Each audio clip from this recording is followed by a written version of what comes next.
Hello दोस्तों, welcome back to conquer दुनिया और मेरा नाम है दिलीप कुमार। और आज हम बात करने वाले हैं दुनिया के सबसे फेमस ऑथर रॉबर्ट ग्रीन के द्वारा लिखी गई किताब 48 लॉज ऑफ पावर का लॉ नंबर 24। दोस्तों, लॉ नंबर 24 में रॉबर्ट ग्रीन कहते हैं कि प्ले द परफेक्ट कोर्टियर, यानी कि आदर्श दरबारी की भूमिका निभाए। दोस्तों, आदर्श दरबारी एक ऐसे संसार में प्रगति करता है जहां हर चीज शक्ति और पॉलिटिकल स्किल के इर्द गिर्द घूमती है। उसने इनडायरेक्टनेस की कला में महारत हासिल कर ली है। वह चापलूसी करता है, श्रेष्ठ लोगों के सामने झुकता है और बाकियों पर अपनी शक्ति का प्रयोग बहुत ही इनडायरेक्ट और शालीन अंदाज में करता है। दोस्तों, दरबारी बनने के नियम सीखे और उनका इस्तेमाल करें। दोस्तों, इसके बाद आप दरबार में या फिर किसी और जगह पर कितनी ऊंचाई तक पहुंचेंगे, इसकी कोई सीमा नहीं है। दोस्तों, ब्रूअर कहते हैं, दरबार को जानने वाला व्यक्ति अपने हाव भाव, आंखों और चेहरों का स्वामी होता है। वह गंभीर और अबूझ होता है। वह बुरी स्थितियों में नाटक करता है, अपने दुश्मनों से मुस्कुराकर बात करता है, अपनी चिढ़ को नियंत्रित करता है, अपनी भावनाओं को छिपाता है, अपने मन की बात उजागर नहीं करता और अपनी भावनाओं के विरुद्ध बोलता तथा काम करता है। दोस्तों, लॉ नंबर 24 को समझने के लिए इसे 15 लेसन में डिवाइड किया गया है। आगे हम डिटेल में 50 लेसन्स के बारे में बात करेंगे। नंबर फर्स्ट, शो ऑफ करने से बचें। दोस्तों, इसमें समझदारी नहीं है कि आप अपने बारे में डींगे हाँकते रहें या अपने कामों का बखान करते रहें। आप अपने कामों के बारे में जितना ज्यादा बोलते हैं, लोग आपके उद्देश्य के बारे में उतना ही ज्यादा शक करते हैं। इससे आपके साथी भी आपसे जलने लगते हैं। इस कारण वे पीठ पीछे आपकी आलोचना करते हैं और आपको नीचे गिराने की कोशिश करते हैं। नंबर 2, उदासीनता का अभ्यास करें। दोस्तों, कभी भी ज्यादा मेहनत करते ना दिखें। ऐसा लगना चाहिए कि आपकी प्रतिभा सहजता से या फिर सिंपलनेस से प्रवाहित हो रही है। ऐसा लगना चाहिए कि आप उस काम को बड़ी आसानी से कर देते हैं। दोस्तों, मेहनती व्यक्ति के बजाय प्रतिभाशाली व्यक्ति की छवि बनाएं। लोगों को इस बात पर हैरानी नहीं होनी चाहिए कि इस काम में इतनी मेहनत क्यों करनी पड़ी, बल्कि इस बात पर हैरानी होनी चाहिए कि आपने इतना बड़ा काम इतनी आसानी से कर दिया। लेसन नंबर 3, चापलूसी में कंजूसी करें। दोस्तों, ऐसा लगता है कि आपके ऊपर बैठे लोग चापलूसी के भूखे हैं और उनकी भूख कभी खत्म नहीं होती है, लेकिन किसी भी चीज के ज्यादा होने पर उसका मूल्य कम हो जाता है। दोस्तों, इनडायरेक्ट चापलूसी करना सीखें। एग्जाम्पल के लिए, अपने योगदान को कम महत्व दें ताकि आपके बॉस की छवि ज्यादा अच्छी दिखे। लेसन नंबर 4, लोगों की नजरों में रहने की कोशिश करें। दोस्तों, यह एक विरोधाभास है। आप दुस्साहसी तरीके से ऐसा नहीं कर सकते हैं, लेकिन आपको सबकी नजरों में रहना है। अगर शासक दरबारियों के झुंड में आपको नहीं पहचान पाता है, तो आपकी तरक्की की कोई संभावना नहीं है। इस काम में बहुत कला की जरूरत होती है। शुरुआत में अक्सर इसका मतलब यह होता है कि आपका शरीर शासक की नजरों के सामने रहे। अपने शारीरिक हुलिये की तरफ ध्यान दें और इसके बाद एक विशिष्ट शैली और छवि बनाने का तरीका खोजें। लेसन नंबर 5, सामने वाले के हिसाब से अपनी शैली और भाषा बदले। दोस्तों, समानता में दिखावे का विश्वास एक भयंकर गलती है। यह सोचना गलत है कि हर व्यक्ति के साथ एक ही तरीके से बात और व्यवहार करना चाहिए, चाहे उसका पद कोई भी हो। यह सोचना तो और भी गलत है कि ऐसा करके आप सभ्यता के नियमों का पालन कर रहे हैं। आपके नीचे के लोग यह मानेंगे कि ऐसा करते समय आप अपने स्तर से नीचे उतर रहे हैं और उनका यह सोचना सही है। यही नहीं, आपके ऊपर के लोगों को यह बात बुरी लगेगी। हालांकि हो सकता है कि वे ऐसा ना माने। आपको हर व्यक्ति के हिसाब से बोलना सीखना चाहिए और अपनी शैली बदलने का अभ्यास करना चाहिए। यह झूठ बोलना नहीं है, यह तो सिर्फ एक्टिंग है और एक्टिंग ईश्वर द्वारा दिया गया गुण नहीं है। यह तो एक ऐसी कला है जिसे हम इस दुनिया में सीखते हैं। लेसन नंबर 6, बुरी खबर ना सुनाए। दोस्तों, राजा बुरी खबर लाने वाले संदेशवाहक को मरवा देता था। यह कहावत पुरानी है, लेकिन इसमें सच्चाई है। आपको यह सुनिश्चित कर लेना चाहिए कि बुरी खबर आप नहीं बल्कि आपका कोई सहकर्मी सुनाए। यह सुनिश्चित करने के लिए आपको स्ट्रगल करना चाहिए और अगर जरूरत पड़े तो झूठ बोलना या धोखा भी देना चाहिए। लेसन नंबर 7, कभी भी अपने बॉस के साथ फ्रेंडशिप और इंटीमेसी ना दिखाएं। दोस्तों बॉस अपने से नीचे लोगों को मित्र नहीं बनाना चाहता है, वह तो नीचे के लोगों को उसकी जगह पर रखना चाहता है।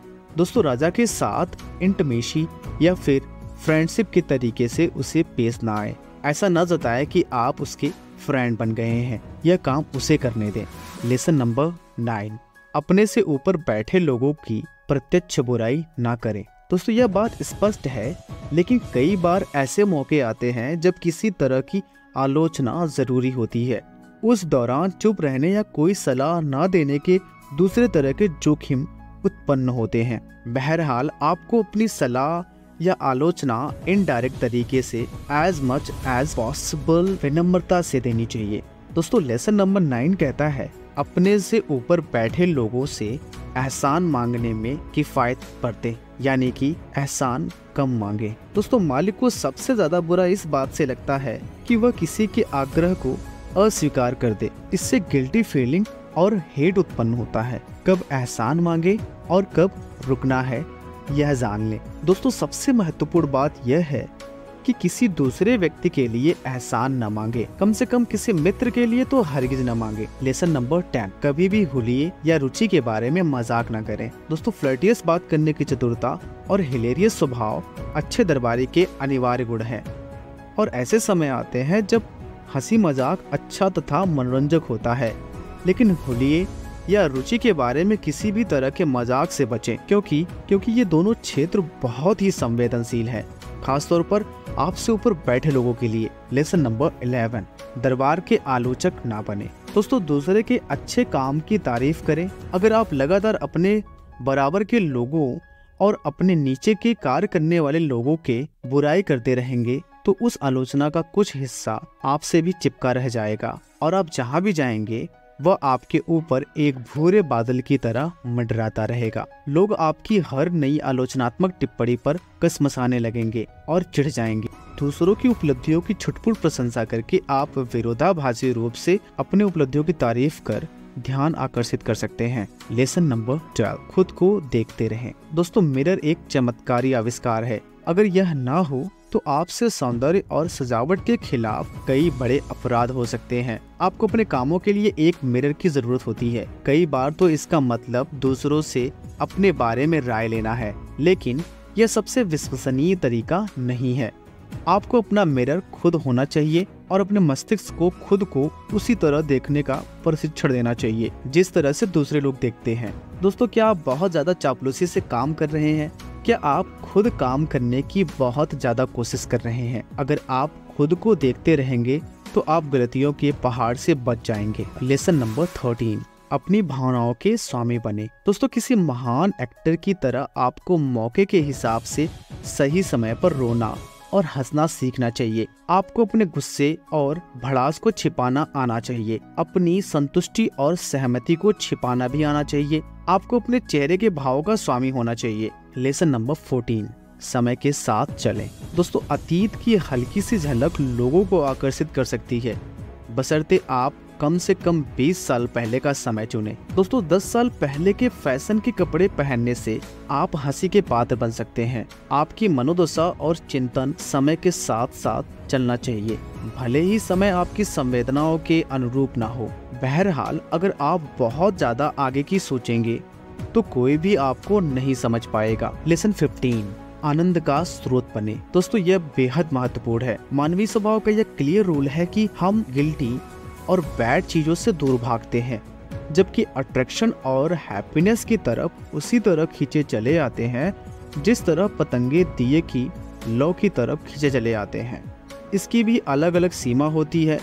हर व्यक्ति प्रिय नहीं बन सकता है, क्योंकि सबको अट्रैक्टिव और हाजिर जवाब का वरदान नहीं मिलता है। लेकिन हम सब अपने अप्रिय गुणों को नियंत्रित कर सकते हैं और जरूरत पड़ने पर उन्हें छिपा भी सकते हैं। दोस्तों शोपेनहावर कहते हैं, विनम्र होने में समझदारी है, इसी तरह रूडनेस मूर्खता है। अनावश्यक रूडनेस से दुश्मन बनाना उतना ही बड़ा पागलपन है जितना कि अपने घर में आग लगाना। विनम्रता एक झूठा सिक्का है जिसमें कंजूसी बरतना मूर्खता है। समझदार आदमी इसका प्रयोग उदारता से करता है। मोम नेचर से हार्ड एंड ब्रिटल होती है, लेकिन थोड़ी गर्मी से उसे नर्म बनाकर मनचाहा आकार दिया जा सकता है। इसी तरह पोलाइट और फ्रेंडली बनकर आप लोगों को अपने सांचे में ढाल सकते हैं और उनसे काम निकलवा सकते हैं, भले ही वे स्वभाव से दुष्ट और दुर्भावना रखने वाले हों। विनम्रता इंसान के स्वभाव पर